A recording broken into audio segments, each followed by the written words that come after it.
2, 1. Action. Action Jackson. Yellow. It's Action Jackson, folks. What's up? How's it going? Can y'all hear me? I'm coming through loud and clear. Made yet again some more adjustments to my audio system and settings and all this and that. So could be a hit, could be a miss. You never know. I do got some bad news though. My guest that we were going to have today is having they were having literally weather issues. So he had no Wi-Fi. The call was cutting in and out. Couldn't get the Skype feed going. So wasn't able to make it into the show today. And I tried putting some feelers out to get some other people to come in, and that didn't go so well either. Apparently this is I don't know if it's because this is scary for people or they got to get their mind in the right, you got to get in the right state of mind to do something like this. But regardless, they did not want to do it. Got to get in the right state of mind to do something like this.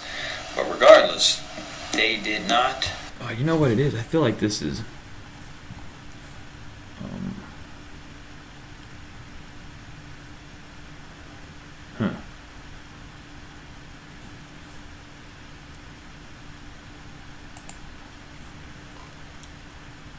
Testing, testing. 1, 2, 3. Want to do it. Get in the right state of mind. Hang on, guys. I'm messing around here because I think we got some audio issues. They did not. Oh, you know what it is? I feel like this is.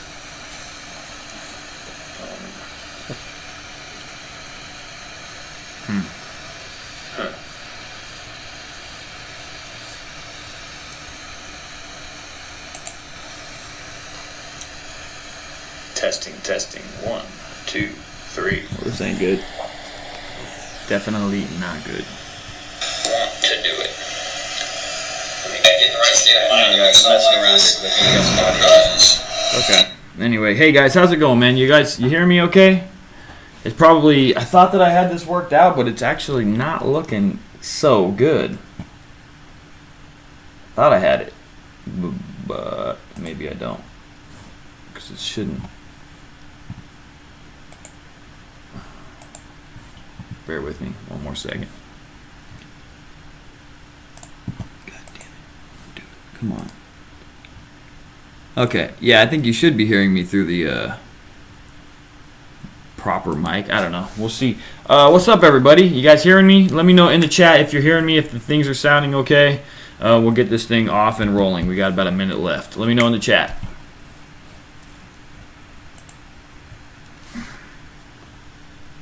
Cool. Hey man, for some reason my the chat thing that I moved over into the other. See, this is bullshit. I'm so tired of this thing. Pop my chat out and it's not working when I bring it over into the other window. Okay. No echo, because for some reason I was playing it back and there was like this strange echo, and I think that it's supposed to sound good, but you don't hear any of the. Anyway, man, fuck it. Okay. Let's go ahead and roll this intro, and then we will get started in 3, 2, 1. Intro.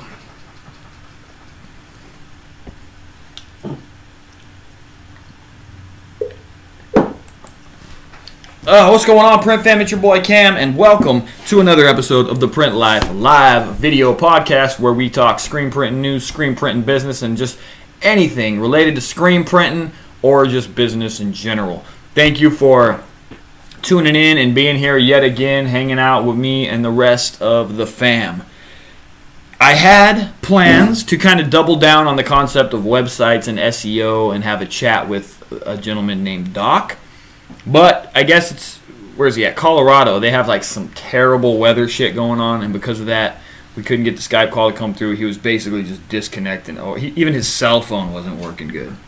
So, y'all are stuck with me today, and we're going to keep this thing short and sweet. I would have liked to have some people submit some shop news on the Facebook group, so if you could do that, that would be cool.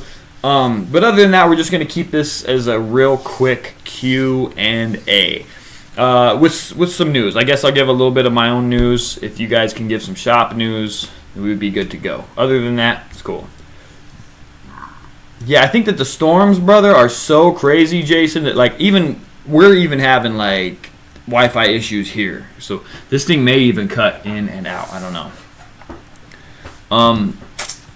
Yeah, I'm like twitching out about the audio right now, to be honest with you, because you should be hearing it through this, but I have a very strong feeling that you're just picking it up through the computer microphone, which would piss me off. Let me just try something here real quick. I'm gonna do a little test with you guys. So if I turn this the fuck right now, let me know in the chat. Testes. 1, 2. Testes. 2. Cool. Okay. So it's not that. All right. Very, very, very, very, very good. Still hearing me. Cool. I think I figured this out. It's funny. It's funny that I would go like full circle. When I first started trying to set up all this live shit, man, I brought out all the bells and whistles. I had all these different things going. What? Yeah, that's on your mic now. Okay. It wasn't earlier? Anyway. But so I had a going on, and then you come full circle by simplifying everything. So you try to get all the good stuff, all the overexpensive, overly complicated things to try to make things work, and I went all the way, super complicated, fucking fucked with that for, I don't know, 2 years, and now I've come back down to just using the drivers within the computer and a very basic mixer, and then just basic Skype audio. But also I have to account for the fact that like XSplit, which is the streaming software I use, just recently pulled in some new things that make Skype streaming easier, because that's always been a nightmare in the past. Anyway, it's better. So hopefully it continues to go better, man. There, however, was no intro music. Now you're back to the other source. Oh, fucking shit, man.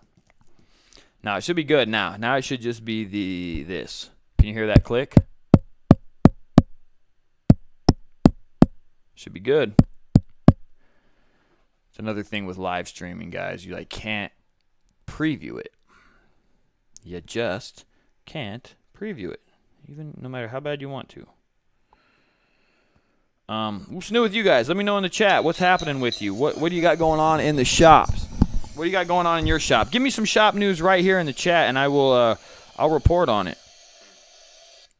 If you guys can give some shop everything, so you try to get all the good stuff, all the overexpensive, overly. Yeah. Okay, see that? So I have to make sure to disable the laptop microphone, and then it automatically goes into default, which is this one. Cool, good to know. Yeah, you guys go ahead and submit me some shop news in the chat. Just kind of things you got going on. We don't need pictures, but we'd all love to know what you got going on, and I'll read it back and give you some shout outs. In the meantime, let's dive into some personal shop news that I got going on here. Keep you guys updated and in the loop so that you know what's happening, so that you know the haps, okay? There's really not a lot to report. I finally got a new dryer in. I'm gone full red. So we've got the Anatol press. We got the Anatol electric dryer. Wanted to go gas. Would have gone gas, but can't go gas because we don't got gas.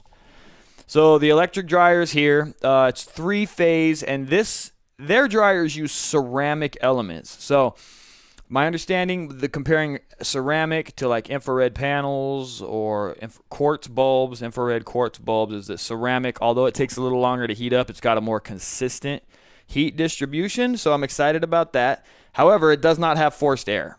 So we print with a lot of water-based ink, so I am a little bit nervous. However, the old dryer didn't have really what you would consider forced air either, and we would just slow the belt speed way down, and we had no problem curing stuff. So I think it will be okay. Went with 36-inch belt, so you can actually lay the entire shirt down without having to fold it or tuck it or any of that kind of shit. So that's very exciting for us. But that's going to be pretty much all the equipment upgrades that we do, probably until maybe the middle or even the end of the year. At the end of 2019, once the software is running full speed and we've got people coming in, then I'm going to consider starting the automation process. But first things first is the software. Now, I know that every single time you guys talk to me, you're like, what the fuck's up? And I say, hey, it's coming, and it's coming, and it's coming, and it's coming.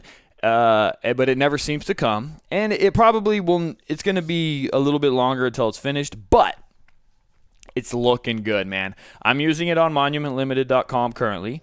And what we're having to do is work out all of the bugs. So when you're in the development stage, when you have it on a development server and you're testing it, everything can seem good. But then when you transition it to live and you're actually interacting with clients is when all the little bugs come up. So that's what I'm doing, is just working out those little bugs. And there's a lot of them. And the thing is that I'm going to have fucking people ringing me the whole time. I apologize. The thing is that those bugs... I just got distracted because that's my electrician. I have it scheduled for the electricians to come in. They came in and gave me a quote today, but anyway. So those bugs, they have to be worked out. And I wanted to bring in everybody to beta test it, but there's certain things that you guys just can't deal with. I have a few of you guys testing things out. There's a few of you.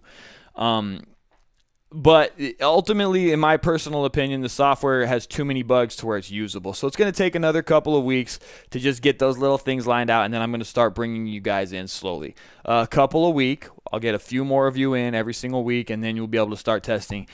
Within the month, though, we're going to have a good handful of people testing it. And then I would say within 3 months' time, we will release it fully, and anybody who wants to sign up and test it out can. They can get in there. They can get it installed on their site. And then after that 3-month period, then we're going to figure out what we're going to charge for it and all that kind of shit. We need to get people running on it to understand the cost per user, because my concerns are that since we're letting you host all of your art files and shit on the platform, that the user cost is going to be fairly high. But we'll see. I don't know. My developers seem to think that it's not going to be expensive. I always tend to think it will be. But so that's my news, man. It's coming. You've been patient. I know some of you just couldn't wait anymore and you had to go with another platform. I completely understand. No harm, no foul. Originally, I wanted to try to get all of you guys in on this thing right away, but now I'm taking more of a step back. I understand that it's going to have to roll out slowly. So I'm cool with that, so no problem. That's my news. So let's go to the chat and see what kind of shit you guys got to share, man.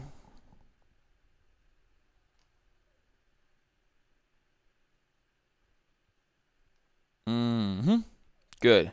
Everyone's telling me the audio sounds good, so that's exciting. As far as questions, I'll get back to them. Devin and all you guys, I'll get back to your questions in a minute. For now, we're doing shop news. So if you got something going on new in your shop, let me know, and I'm going to go ahead and read it directly from the chat for now. Apparently, there was no music on my intro. WTF. We'll get it next time. One thing at a time, ladies and gentlemen. That is kind of weird. You know what? Let me test this. See, because I can hear it. So that's very, very strange. I can hear it fine.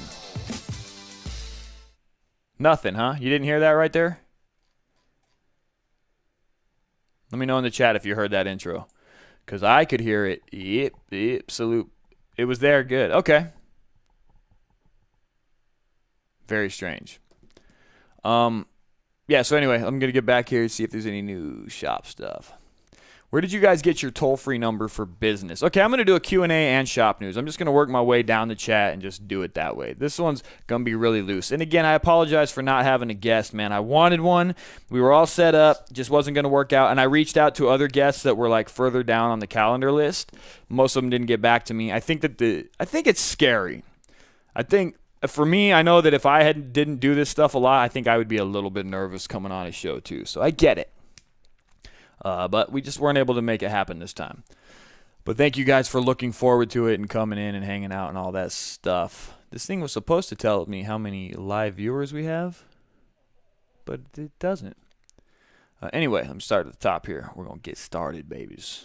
Questions and shop news. Whatever you guys got, submit it in the comments, and I'll work my way through it. Anyone have any thoughts on the Riley Hopkins 300 press? 6-color, 4-station. I think it's like any press, dude. They all come with their quirks. And I can't speak personally from the Riley because I have never gotten my hands on it. I hear a lot of good things, and I hear some bad things. Much like the Sidewinder, I had a lot of issues with the Sidewinder holding registration because there's certain areas in the press that you can't perfectly lock down. But there are thousands and thousands of shops that use both of those presses with nothing but great results. So maybe I'm retarded. Maybe the presses are not good. I don't know. But I would say give them a shot. I think that they have a facility where you can go test it out. I can speak personally from the Anatol Thunder, not from the Lightning, but for the Thunder. And the Thunder is a killer manual press. It has everything you could ask for. It's got light throw weight. I don't know. I'm gonna do a video on it here real soon. I've been putting it through its paces, but definitely put the Anatol Thunder in the running for your consideration. Also look at the M&R Sidewinders, the Vastexes, and the Rileys. But they're all the same, dude. They do the same job. You just got to look at the little things and what's most important to you. But thank you for the question.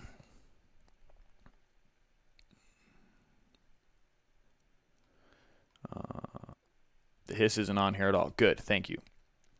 Where do you guys get your toll-free numbers for business? I launch my service next month. This is from Dude, when I see an R, I want to say wah. So I was about to call you Wyan. Is that a lisp? I don't know. But Ryan Winkle wants to know where we get our 800 numbers. So I use it's called a VoIP, VoIP. It's a VoIP system. There's tons of them out there. We use Ring Central, for whom I don't care for. I've been using it for a while. It's super robust, but it's confusing for the simple-minded folk. You know, if you're very, very, very into dozens and just thousands of different options and settings, then Ring Central may be for you. To me, it's a little too complicated. But there's tons of them out there. Look into VoIP systems, and you'll be on the right track. You don't have to get... The thing about VoIP is that you don't have to get a line in. It uses your Wi-Fi. So you don't have to get a business line in. You can still get your 800 numbers and all that kind of stuff. It's amazing. So look into that. I would assume that's what other people in here are using because that's what most people use these days. Thank you for your question.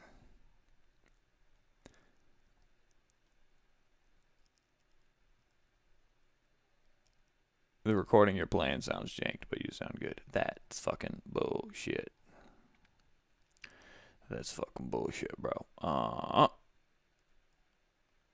got the Riley Hopkins Table Talk 6x4. This is Relio. What's up, man? Good to see you again. And he says it's great. So there you go, dude. You got to take advice from everybody else who's using it.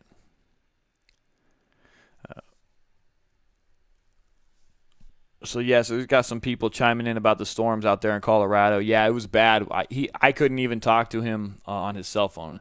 And I'm speaking in regards to the guests that we had scheduled to come on today. We were going to double down and talk about he was going to elaborate on some SEO techniques that we had talked about from the last one, and then we were also going to talk about getting set up on a site and the proper steps you need to take. But we're going to get him back in later.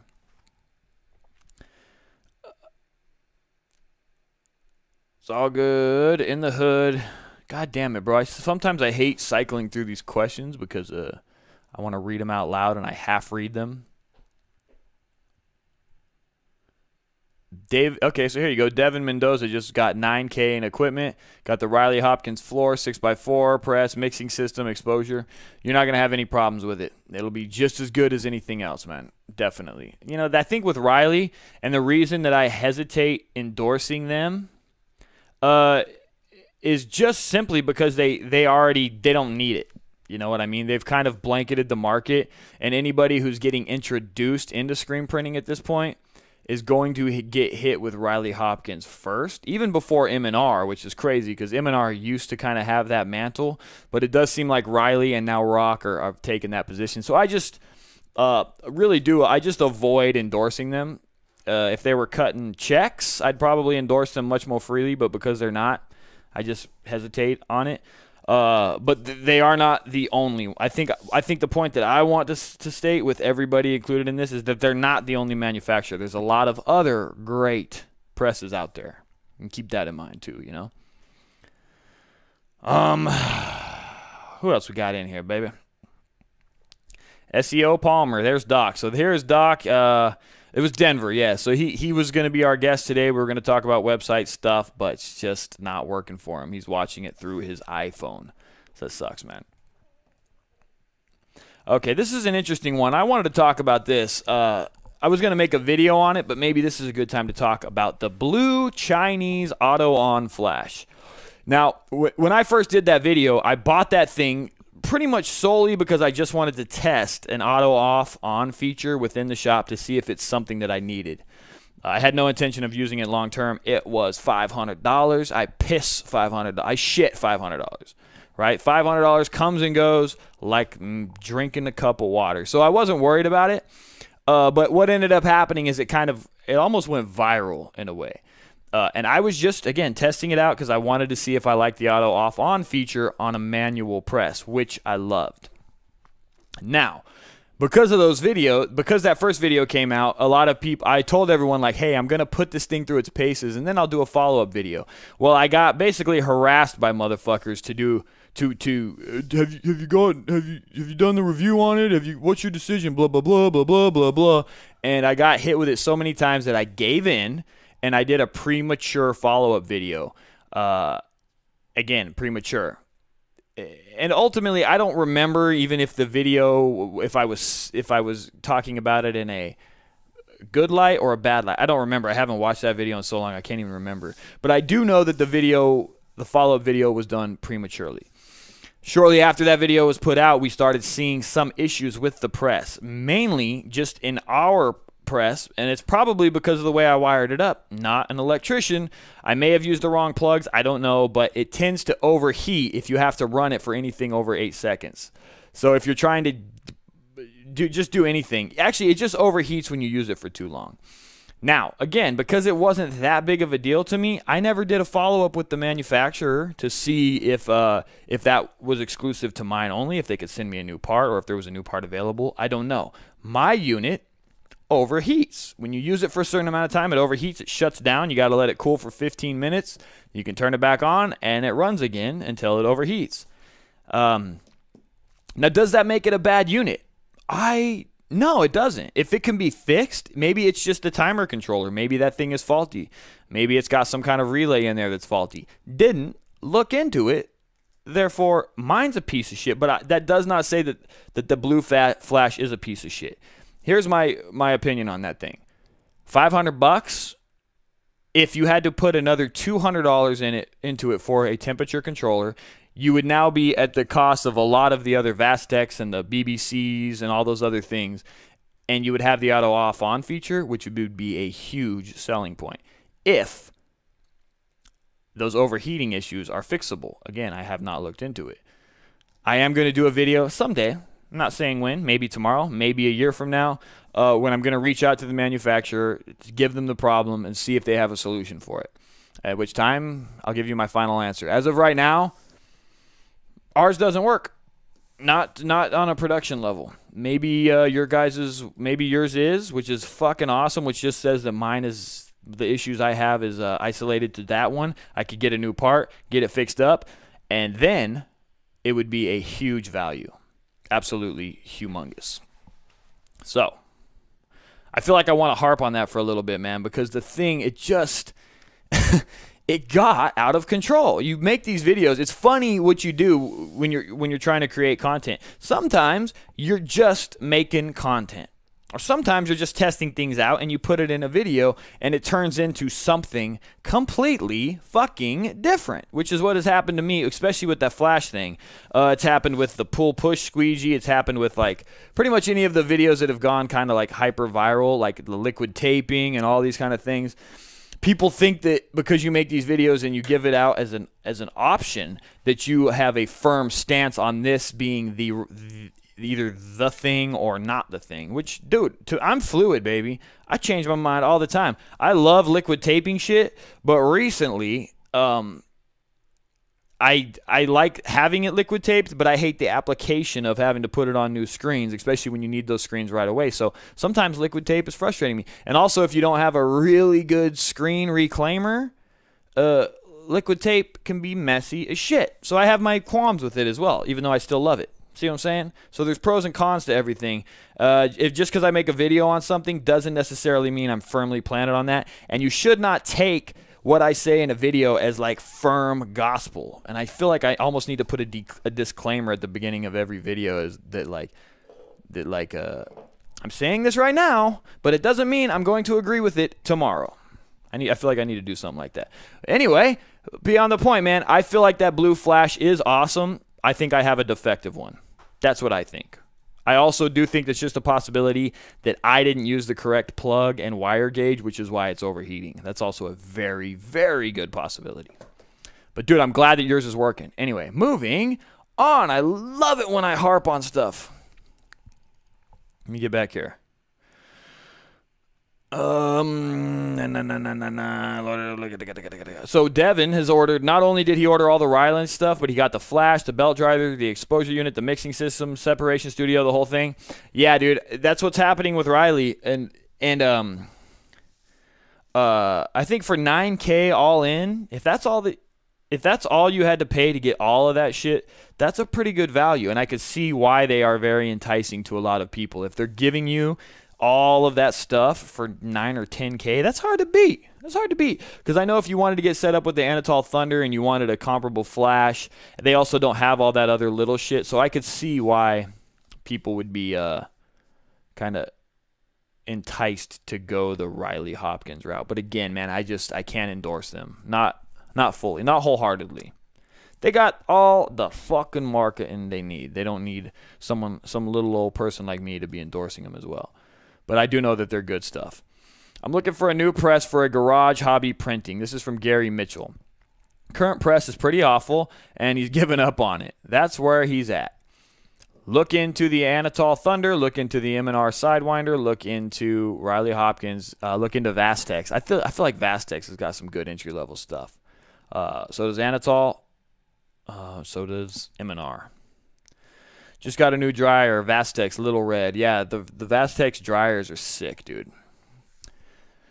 Let's see what else we got, ladies and gents. What's new with you guys, man? Fucking Liberty, how have you been, man? I know you making videos for a while. You still doing that? I have social media. Obviously, I love the YouTube platform. I mainly spend most of my time on the YouTube platform. But I have been watching some Facebook videos and stuff, and it seems cool. How are you guys feeling about the Print Life Facebook group lately?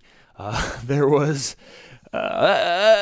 it turned into fucking High School Musical 23, and for everyone that was involved in all of that drama, dude, that's the only way to fucking describe it. If you commented on any of those videos, dude, if you were in any way part of that drama, you should be ashamed of your fucking self. Okay? Because it was pathetic. It was pathetic on both sides of the fence, everyone from here to there. Me and Jason had to actually make rules. You motherfuckers actually made us post fucking rules. You should be ashamed of yourselves. But since we posted the rules, let me know in the chat, how's it going over there? Is it feeling a little bit better, a little bit more tame, not getting bullied and pounced upon and all that kind of shit? Because that was insane. It was extremely frustrating too, man. I couldn't fucking believe it. You leave something alone for a couple, 6 months to a year, and look what happens to it. Will, you know what, bud? I know you really want me to start over, and if you're late, next time we'll start the entire show over. We'll get an hour into it, and absolutely we'll start it all over again, but not this time. But it never hurts to ask. Does cold calling still work? You know what, Frank? I'll bet you, dude. I haven't done any cold calling, but I'll bet you it works better than it ever did. Because now people expect to get clients through these new methods, right? With AdWords and Google and Facebook ads and all this kind of stuff.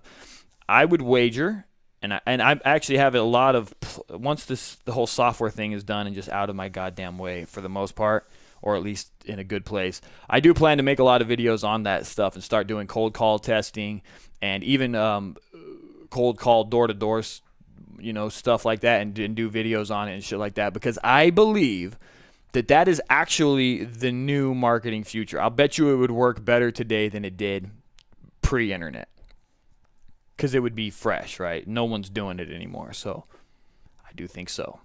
But I can't prove it. But I plan to prove it in a future video series. Bearded Adrenaline. What made you choose? Let me see. What made you choose? Oh, wait. Actually, here we got some crispy wieners. Got some news. Got the tabletop 6x4. I'll probably spend a little more for a real base. I got the tabletop 6x4 by Riley. Works great. If I could do it again, I'd probably spend a little more for the real base. Very cool. What? Bearded Adrenaline asks, what made you choose Anatol? Was looking at the Vastex V2000, but the Anatol equipment looks more industrial. It is. So the thing about the Anatol Thunder specifically, not the Lightning, but the Thunder, is it's as robust as the M&R Chameleon, obviously without the option to put the top pieces on it. But it's as robust as the Chameleon, but it's only a little bit more than the Sidewinder. So you're getting a much more burly press, in terms of pallet deflection and those kind of things, for just a very little more than the M&R Sidewinder. And then on top of that, this was just a pleasant surprise, but there's a couple of things. The micros on it, they work really well. Also, it's sprung from the bottom so the screens don't snap up, so putting it down and up and lifting it and all that kind of stuff, it's smoother and it's less fatiguing. And also the way that they've designed the arms and whatnot, the throw weight is lighter. And some people might say, does that really matter? Well, if you've done 200 shirts on an M&R Chameleon or a Sidewinder, you understand throw weight. And when you have a lighter throw weight, the fatigue is less, which means you can print longer without crapping out. And I feel like the Anatol ticks all of those marks. And then the final one, which is the reason that I bought it sight unseen, or without actually having my hands on it, was because both the height and the tilt adjustments actually have locking knobs, so you can set them and then lock it, whereas most other presses don't. So that's that. That's why I went with it. And here's another thing. Years and years ago, when I was first even considering automating, until cooler heads prevailed and I thought better about it. But when I was first considering it, I was just dead set on that Volt. I love the idea of the Anatol Volt. I still think it's one of the coolest presses out there. And because of that and how I'm still kind of stuck on the Anatol bandwagon as far as that goes, I just felt like this was the best way to go. Ring Central is cool. We use it and we like it. So Proud T-Shirts Companies uses Ring Central. It's so complicated though, right? I mean, maybe I'm not using it right. Do you guys use the visual builder thing? Yeah, let me know. Earven, planning a trip to AZ. Would like to stop by and meet you. Have been watching you for a while. Swing by anytime, buddy. Crispy Wiener got the Blue Flash for $420 plus free shipping. Great deal. Exactly. I think people get all kind of weirded out about it, and they try to tell you, oh, well, just get a tried and true Vastex, or get a tried and true BBC, or get a tried and true. It's like, dude, the whole point of that was, like, in my opinion, those other manufacturers just simply need to step their game up. That was the whole point of the Blue Flash video, really, was to tell the other manufacturers to step it up. Because there's some fucking yahoos down the way throwing 6 bulbs in a box, putting a timer on it with an auto-on feature, and they're selling it for a reasonable price. And at $420, dude, even if it only works for 6 months, that was 6 months of auto-off on fucking beauty. Because, dude, once you go that route, it's really hard to go back to a traditional infrared flash, for me personally. Ryan Montgomery, shop news. We have no suppliers in our country. Northern Ireland. So buying from England and other suppliers have jacked up their prices. That is the worst Irish accent. God, I wish I could do accents. 80 euros, $100+ for shipping. It's becoming a pain in the ass. Really? So you guys don't have any local suppliers? It looks like you have just found your business, pal. If there's literally no local suppliers, I'm sure you guys have a print industry. I'm sure there's people that run businesses there. Dude, you may strongly consider opening up a supply house over there. It would just be making deals with, your suppliers, Willflex and whatnot. But that sucks, but it could be a good opportunity for you, my friend. This is from Mitchell. Just want to say a huge thank you. what is this? Mitch Milne. Just want to say a huge thank you. Your videos have helped me a huge amount in getting into screen printing. Love your channel. Thank you for watching, Mitch. What's up, Peter? Thank you for joining in on the show. Sorry we don't have a guest today, everybody. Next time. Knock Designs. Trying to post to shop news, but Facebook is slow. See that? Instagram is also slow. I did a video before we went live trying to just see if somebody else wanted to come in on the show and just have a Skype chat, but it wouldn't even post. So I think there's something going on nationwide with our internet right now.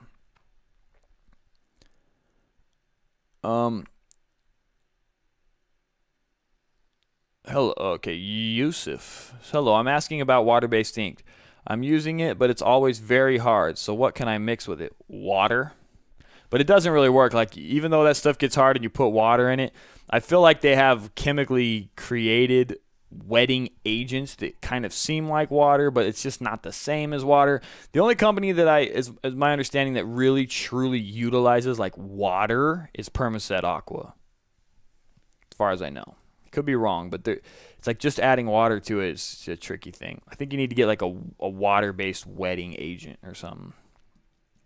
Haven't had to do it though. Okay, Chronic Designs is trying to post to Facebook, but it's slow. I'm not going to use it today anyway, dude. Just post it in here. But they got themselves an Epson F2100 DTG printer. The thing is awesome. Yeah, guys, post your shop news just here in the chat on this video. Fuck Facebook today, man. You know what? I'm almost to the point where it's like, fuck that group. Unless you guys have sorted it out, man. Unless you've sorted it out, that place is a volatile shithole. From what I could tell. But it did also seem like it was just a few people stirring shit up. But yeah, fuck that thing, man. Figure something else out with it. Yeah, there will always be so Prototype's kind of talking in regards to that. There's always keyboard warriors who think they can say what they want. Exactly. And there's also shit stirrers. And from when I went in there and looked at the thing, it just seemed like there were certain cocksuckers going in and stirring shit up. And they know who they are. And I guess all we can really do within that, and Jason's working on it, is just keeping an eye on it. You guys have to tell us if you're being punked, bullied, or any of that kind of shit. And we'll keep an eye on them, and if it happens too many times, we'll just block them, and they'll never get back in. But you got to let us know. The thing is you can't publicly post about somebody else, because then you're just an asshole. So don't post publicly. Just let us know what's going on. Anyone recommended printer settings for the WF7710 pigment? No, I don't know. I don't know that one.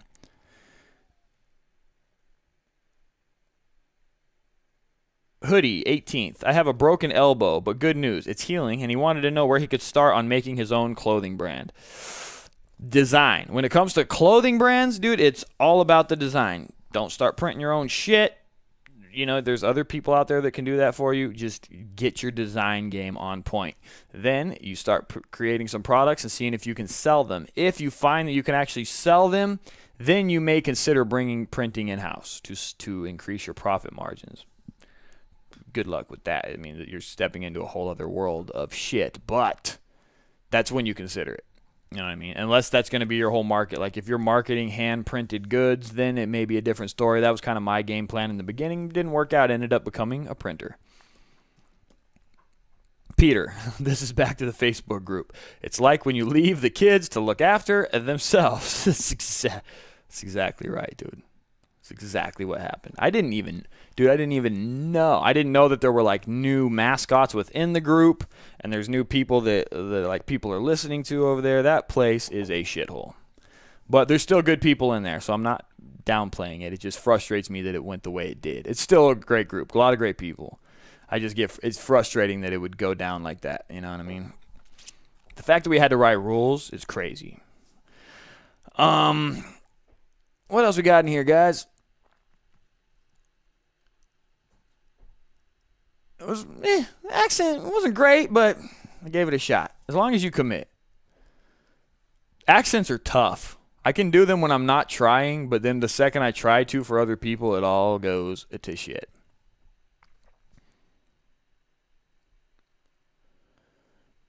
Prototype 8's got to go coat some screens. Dude, I feel like this might be the worst time of day to be doing this kind of thing. You're right. Facebook owns IG. That makes sense. They're both having issues. What ink would you not touch? None of them. I think all the ink manufacturers are good, dude, to be honest with you. I think they, I, until recently, didn't fully understand. I mean, I understood it, but I didn't really grasp the concepts of like meshes and just different squeegee pressures and all this and that. When I first started printing manually, I had a tendency to have a really heavy hand, so I would lay on it, right? And because I was doing that, I was squishing the ink into the fibers, using the wrong mesh counts, using low Newton screens, and because of that, I wasn't getting good penetration. I was getting too good a penetration, and it wasn't sitting on top of the garments properly, and I was getting fibrillation issues and all this and that. As you move on, you start to, in my opinion, you start to realize that it's not the ink, man, because I've tried Wilflex whites and Union whites and fucking Triangle whites and who else is there? Total Ink Solution. I've tried fucking Fusion 180. I've put my hands on all of these different inks, and they all have their benefits, and they have their shortcomings, but at the end of the day, it truly does come to your mesh selection and your pressures. So you need to be choosing the right meshes. And the thing is with screens, dude, and this is what I'm after all of this stuff is set up, I'm going to dive into screens. And there has been a movement almost away from rollers or from retensionable screens. Understandably so, because they are a fucking pain in the ass. I tried doing it early on. There's a lot more initial investment involved in them, but I know with certainty that Newton, like the higher tension meshes with proper off contact, will for sure produce a higher quality white print or just a higher quality print in general. So I think I was going to the point that it's not so much the ink as it is your screens and your squeegees and the durometers and the pressures that are really, at the end of the day, going to affect your final print. All ink manufacturers make a killer product, give or take, right, for the most part. Personally, here we use Wilflex, and the reason I got involved with Wilflex was pretty much exclusively because my local supplier, Multicraft, had the entire system, and what I really liked about them is they have the concentrated PC base, or a pigment system where, you have, in a little tiny container like this, you have just gallons and gallons and gallons of ink colors that you can mix up using that. And with all their different base options, the possibilities are really endless with Wilflex in particular, but all the other manufacturers have something similar. So that's that. Yeah, just so that you guys know, man, I'm actually talking. I reached out to Newman, and I don't know if he's going to do anything. I don't know who the fuck, I don't even know who's really in charge over there anymore. But initially, I wanted to talk to them about some of their systems because, I busted the Newton meter out on some of the screens that we've been using recently, and I shit you not, even some of the newer screens are writing at like 13 newtons, and they're fairly newly stretched. So 13 newtons is a goddamn problem, dude. That's just a problem. And then after like checking all of our screens, and some of them, a lot of them that were fairly new, and seeing how low the newtons were, I'm sitting here going, all right, dude, I need to reevaluate. Because either we have to get them re-stretched like after every 5 or 10 uses or something along that line. So I reached out to them just to see what their options were, and I'm hoping that they're going to get some stuff into me so that and maybe even in talks with him directly, we can do a series and talk about actual tensions and the importance of it and where you should focus your efforts and where you shouldn't and what's a waste of time and what's important and what's not important. Not to sell roller frames or anything like that, but just to understand the importance of mesh tension when it comes to printing. So I hope to do a whole series on that here in the coming year. It hasn't been talked about enough recently, and I also feel like the industry has almost stopped talking about it. There was a big push 5 years ago, 10 years ago, and everyone was transferring over to rollers, and I understand that they are a fucking nightmare to deal with. They're heavy, they're clunky, they pop mesh all the time. But I want to talk to somebody about it who's been using them. I'm going to do a whole series on it about tension, not just Newman rollers, but retensionable frames in general. So look forward to that. I'm going over this year. I'm going to dive as deep as I can into all of that. Okay, so anyway, cool.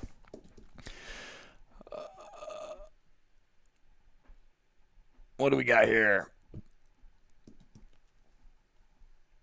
High quality, plain paper, fine and saturation. I don't know what this means.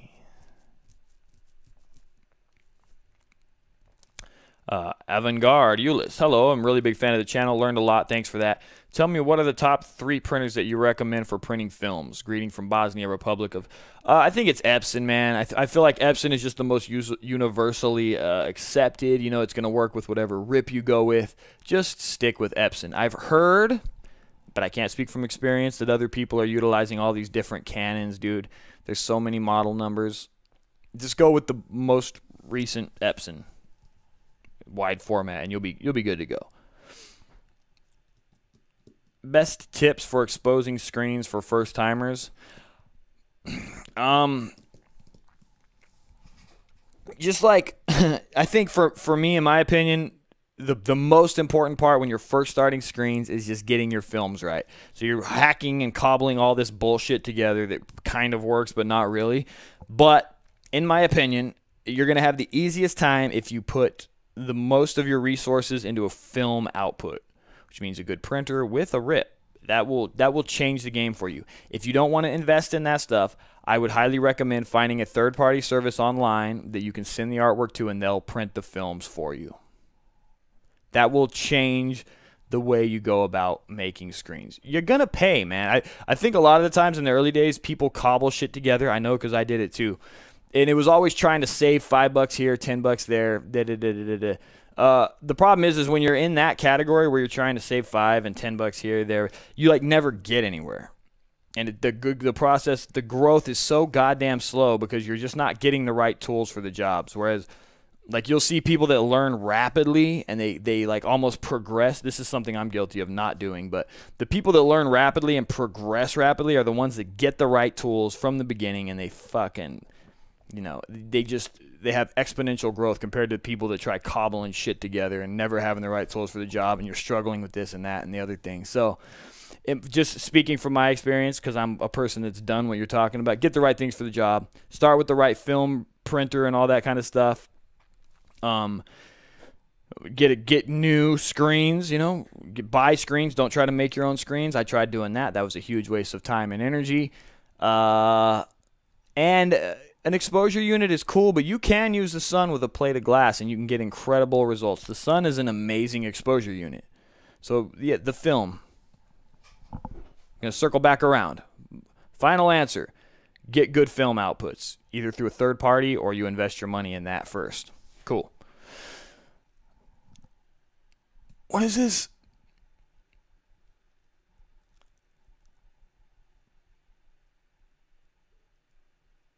Hey, I was watching a video of a guy burning a screen and then putting it in their home shower for 5 minutes, and the screen was pretty much perfectly washed out. Could this really work? Yeah.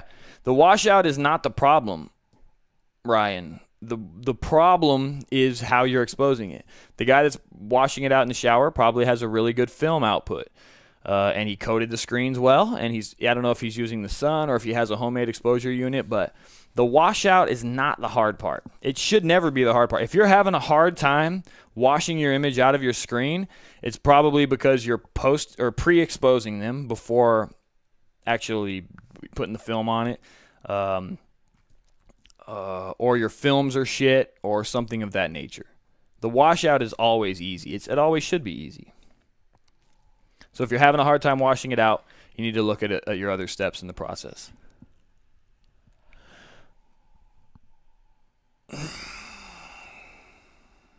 Peter Bryant, Chronic Design. So this is probably at somebody else, but I'm going to read it anyway. To Chronic Designs. I hope there's... Oh, wait. I was watching... This is from Peter, sorry. I was watching a video of a guy burning a screen. Damn it, I just read that one. Peter Bryant, Chronic Designs. I hope there's a good tech support. His DTG experience was not good. I'm sure your printer is heaps better than his DTG Viper. I heard good things about the Viper back in the day. That's interesting tech support. It's interesting how much weight people put in technical support, and I've never fully understood it. I guess it's because I do tend to figure most of this shit out myself, which is probably why I grow way slower than everybody else. But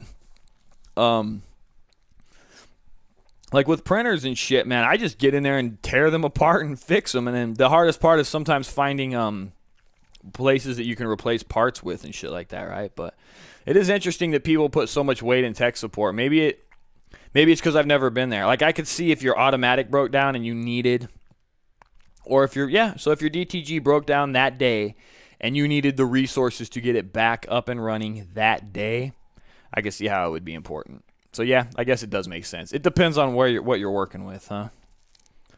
But dude, that's why I'm afraid of even messing with DTG in any way, shape, or form. It's just too finicky. And I even seen videos of people that are investing in like the Epson Sure Color and all these different kinds of things, and even like the I can never think of it, the cornices and stuff. Like they're used to burning tons of shirts to get a good print out of them and all this and that. So it's just a scary world right now. It'll get there someday. Excuse me. Chronic Designs. Any hacks for curing water-based inks with a conveyor dryer that isn't forced air? I feel like I'm going to speak out of turn here because my old dryer did not have forced air. It did have a little blower, but it was really more of an air recirculator. And all we had to do was drop our belt times to really slow, and we had no problems at all curing water-based inks. You just don't get the output that you may need like if you had an automatic press. On the flip side of that, if you want to keep the belt speed going, then you need forced air, right? But if you're doing a job and you don't need like these crazy outputs, then your regular old conveyor dryer will get it done with just slower belt speeds. And we're used to working that way, so it does not affect us at all. I have never had the experience of trying to cure water-based with a forced air dryer, so I can't even speak from it, but I'm sure it's fucking beautiful, dude. You know? And I thought long and hard about it, and Anatol, they have an option to get a forced air dryer in there, but the amperage and stuff and all that stuff that's required, it was like crazy, so we just didn't do it. You don't need it if you're cool with slow output.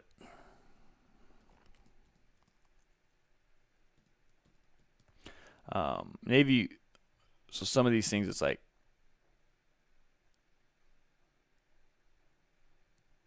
I don't know what I'm reading here. Okay, now we're speaking in fucking Spanish.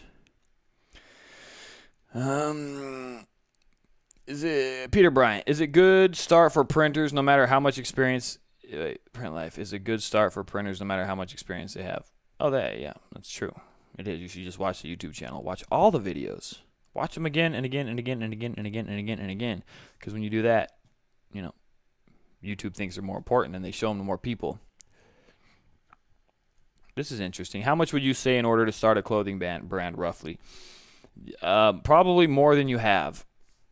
Starting a clothing brand, depending on how complex you're going to do it, it's not the product that's difficult. It's marketing it. And nowadays, marketing, I mean, there are some cases where you hear about people getting like organic search like movements going, but for the most part, influencers want to be paid. Fucking your post isn't going to show up organically on Instagram. You have to pay for it. It's not going to. Your videos on YouTube are not going to grow organically. You have to pay for them. Your Facebook posts aren't going to grow organically. You have to pay for them. So your clothing brand is going to require a marketing budget. We are still slowly rolling it out because it's not a priority right now. But we've put all of our designs together for the brand that we're starting. But we have a very firm understanding that the only way we're going to get it in front of people is with marketing dollars. And that's what I would say. So there really is no limit. I think, and I don't know the rules to this, you would want to get into a business or a marketing book to understand what your return should be. Like, let's say you do $50K in marketing, you know, there should be like a fucking 500% return on that, right? Like, that's what you would want at least. But you would really need to look into that. I'm sure that there's metrics out there that tell you how much your return should be on a given marketing budget. Get some business books going, baby. Really look into a marketing book. I have tons of them. I just can't remember what the percentages are on hand. Trademarking alone costs $500 and 4 months of waiting for it to be approved. That's true. I've got 2 trademarks, and they both take a long time, and they're expensive. And yeah, it's all bullshit. It's all bullshit. Trademarking is important. The more I think about it, though, I don't know how important it is right now. I don't know. Ryan Winkle, I created an account at S&S, but since I'm still small and not placing huge orders, I always have to pay shipping and found that Jiffy Shirts is cheaper since they have flat rate $7.95 next day delivery. God damn, really? Dude. So yeah, you got to go with you have to go with Jiffy Shirts in the beginning, I think. You know, and then when you work up to it and your volumes increase, then you can move into S&S, because S&S and all these other big suppliers, they have tiers depending on the volume that you do and your negotiation skills, because you can get them to put you on a higher tier without doing huge volumes if you talk to the right person and you schmooze them the right way. But you're going to have to start somewhere, so just start with Jiffy Shirts. But S&S, they do have really good pricing. I'm trying, once the software launches, I'm going to try to get some deals going with them to where anybody that signs up kind of maybe gets better tier pricing from the gate. We'll see, though. Why is everyone calling me? Can you guys not hear me right now? I got people fucking calling. What's going on here? Anyway, I think that we're going to actually wrap this up. Jurassic Prince, what's up, Jack? How are you, my friend? Yeah, start looking at Jiffy, guys. Keep an eye on them. Phone's fucking ringing. I don't know what is going on here, man. I have the phones turned off right now, so there's no reason that anyone should be able to call. Yet there they fucking are. There they fucking are. Ringy dingy dingy. Ringy dingy dingy. Break from supersized poster printing. What's up, man? Your system will automatically order the shirts, right?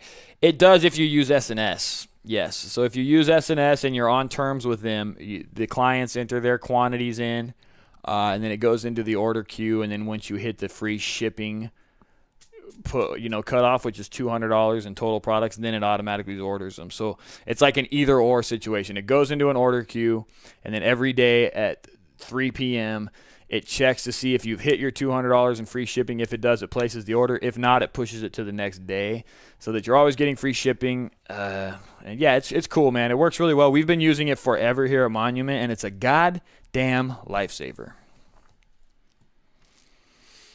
Anyway, guys, that's pretty much it, dudes.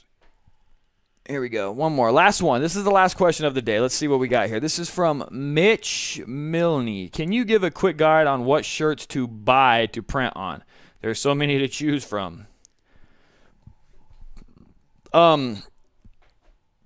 Yeah, dude, those questions, everyone's different. All I can tell you is that we kind of have, I've noticed some of the best sellers. The problem is I don't know if they're best sellers because these are the ones that I push or not.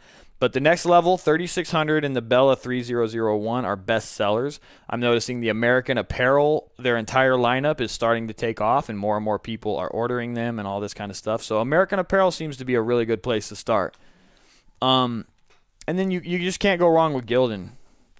You know what I mean? The brands, I think you're better off just kind of doing when you're setting, your job, like what you're going to show the clients or what you're going to offer at your shop is just to kind of set up like your good, better, best kind of situation, or whatever you want to call it, like good, decent, good, premium. I don't know how you're going to name it, and then you just put them in categories. Like you'll take your Gildan 5 or your Gildan 5000, your All Style 1301, and you'll put that in like good, and then your better would be like the next level 3600s and the Bella 3001s, and then your bests are like your premium tri-blends and shit like that. You can set your SKUs up however you want, but just make it a limited list, and then you can show it to your clients, and it helps you simplify kind of showing them stuff, right? Because it can get overwhelming showing products to your clients. And I think that's the real question, is how do you categorize them and just get some of the basics from like the big 3 brands and put them in a good, better, best category, and then ask your clients, do they want to go with just save money, or do you want premium, or do they want to be somewhere in the middle? And then they'll say, oh, we want to be somewhere in the middle, which is what they always say. And then you just show them the lineup from that category. But it's just so hard, man. Like, you will get frustrated when they say, "Oh, well, we want a polo we want it to be polyester, but we want to make sure it's not too short, not too long." And you're like, "Fuck, bro, I don't know what to tell you." Interesting. This is good. So Chronic. So this is where I'm not thinking about what you're asking. So Chronic says, get some ring spun. They're awesome to print on, thinner than heavy cotton, but prints well. So yeah, if you're looking for just the quality of it, combed and ring spun usually kind of falls in line with the good and premium stuff. Whereas carded cotton, or it may not even say carded, it just says like some other shit, but that's usually more in the good category, or the good category, whereas combed and ring spun is like better and best category. That's what I meant to say. So look for combed and ring spun. That is a big seller on it. What else? That's pretty much it, dude. So much bullshit. It's funny. I've been doing it for so long. I get tired of talking about t-shirts. This is interesting. Next level 3600 seams always come undone. Really? I wear Next 3600s like a lot, and I love them.